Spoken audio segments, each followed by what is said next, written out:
നമസ്കാരം എല്ലാ സുഹൃത്തുക്കൾക്കും ഒരിക്കൽ കൂടി ഫുട്ബോൾ കിക്ക് എന്ന യൂട്യൂബ് ചാനലിലേക്ക് സ്വാഗതം. അപ്പോൾ ഗൈസ്, ഇന്നത്തെ വീഡിയോയിലൂടെ നമ്മൾ നോക്കാൻ പോകുന്നത് ഏപ്രിൽ 12-ാം തീയതി കേരള ബ്ലാസ്റ്റേഴ്സിൻ്റെ അതേപോലെ തന്നെ ഹൈദരാബാദ് എഫ്.സിയുടെ മത്സരം നടക്കാൻ പോവുകയാണ്. എന്തായാലും ഹൈദരാബാദ് എഫ്.സിയുടെ ഹോം മത്സരമാണ്. മത്സരത്തിന് മുന്നോടിയായി കേരള ബ്ലാസ്റ്റേഴ്സിൻ്റെ കിടിലൻ ലൈനപ്പ് തന്നെയാണ് ഇന്നത്തെ വീഡിയോയിലൂടെ നമ്മൾ നോക്കാൻ പോകുന്നത്. വീഡിയോയിലേക്ക് കടക്കുമ്പോൾ നിങ്ങൾ ഇതുവരെയായിട്ടും ചാനൽ സബ്സ്ക്രൈബ് ചെയ്യാതെയാണ് വീഡിയോ കണ്ടുകൊണ്ടിരിക്കുന്നതെങ്കിൽ ദയവായി സബ്സ്ക്രൈബ് ചെയ്ത് കാണാൻ ശ്രമിക്കുക. അപ്പോൾ ഗൈസ്, നമുക്ക് ആദ്യത്തെ അപ്ഡേറ്റിലേക്ക് തന്നെ കടക്കാം. ഇതുവരെ കേരള ബ്ലാസ്റ്റേഴ്സും ഹൈദരാബാദ് എഫ്.സിയും ഏറ്റുമുട്ടിയിരിക്കുന്നത് 10 തവണയാണ്.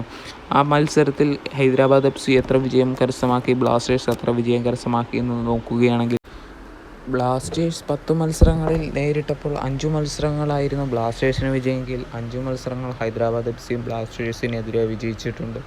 ഇരു ടീമുകളും 5 മത്സരങ്ങൾ തോൽവി ഏറ്റുവാങ്ങിയിട്ടുമുണ്ടായിരുന്നു. അതേപോലെ തന്നെ ഒരു മത്സരങ്ങൾ പോലും ഇതുവരെ സമനിലയിൽ അവസാനിച്ചിട്ടില്ല.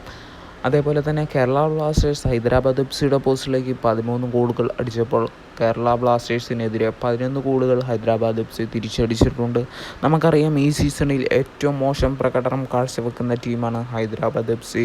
കാരണം വിദേശ താരങ്ങൾ ആകെ ഒരാൾ മാത്രമാണ്. അവരുടെ ക്യാപ്റ്റനായ ജാവോ വിക്ടർ മാത്രമാണ് വിദേശ താരമായിട്ട് കളിക്കാൻ ഇറങ്ങുന്നത്. ബാക്കിയെല്ലാം ഇന്ത്യൻ യുവതാരങ്ങളെ വെച്ചാണ് ഹൈദരാബാദ് എഫ്.സി എല്ലാ ISL മത്സരങ്ങളും നിലവിൽ കളിച്ചുകൊണ്ടിരിക്കുന്നത്. ഏകദേശം ഈ സീസണിൽ ഒരു മത്സരം മാത്രമാണ് ഹൈദരാബാദ് എഫ്.സിക്ക് വിജയിക്കാൻ സാധിച്ചിരിക്കുന്നത്. എന്നാൽ കേരള ബ്ലാസ്റ്റേഴ്സിനെ സംബന്ധിച്ചോളം കഴിഞ്ഞ മത്സരങ്ങളിലെല്ലാം ബ്ലാസ്റ്റേഴ്സ് ആദ്യം ഗോൾ അടിച്ചെങ്കിലും പിന്നീട് തോൽവി ഏറ്റുവാങ്ങേണ്ടി വരിക തന്നെയായിരുന്നു.